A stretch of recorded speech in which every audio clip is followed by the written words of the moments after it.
างสรรค์ให้ทานสุขสมขอให้ทานทั้งสองจงคงหาไว้ยืนยาวมันขอให้ทานทั้งสองอย่าแปรผันจนทั้งวันแก่เฒ่าลงไปเงินทองเกียรติศักดิ์ศรีหรือไกลเมื่อนึกสิ่งใดสมปรารถนาทั้งพลาดผิดมาอภัยให้กัน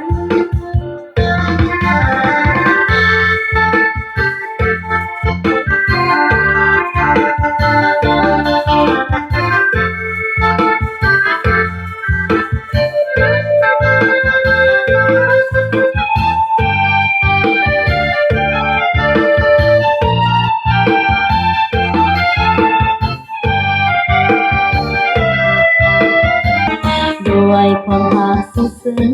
ยืนยันว่าสองไม้แรงเป็นคู่ชีวิตทั้งสองหวังรวมเป็นทองแผ่นเดียวคงอยู่สัวชีวิตอดสู้จะอยู่ด้วยกันจนวันแก่เฒ่ามีมาร่วมใจกันสร้างสรรค์ให้ทานสุขสมขอให้ทานทั้งสองจงคงหาไว้ยืนยาวมันขอให้ทานทั้งสองอย่าแปรผันจนทั้งวันแก่เฒ่าลงไปเงินรางเกียรติศักดิ์ศรีหรือไกล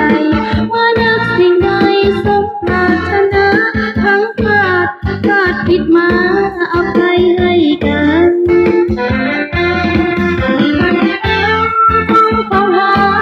ไว้ยืนยาวมันขอให้ท่านทั้งสองอย่าแปรผันจนทั้งวันแก่เฒ่าลงไปเงินทองเกียรติศักดิ์ศรีหรือไกลเมื่อนึกสิ่งใดสมปรารถนาทั้งพลาดผิดมา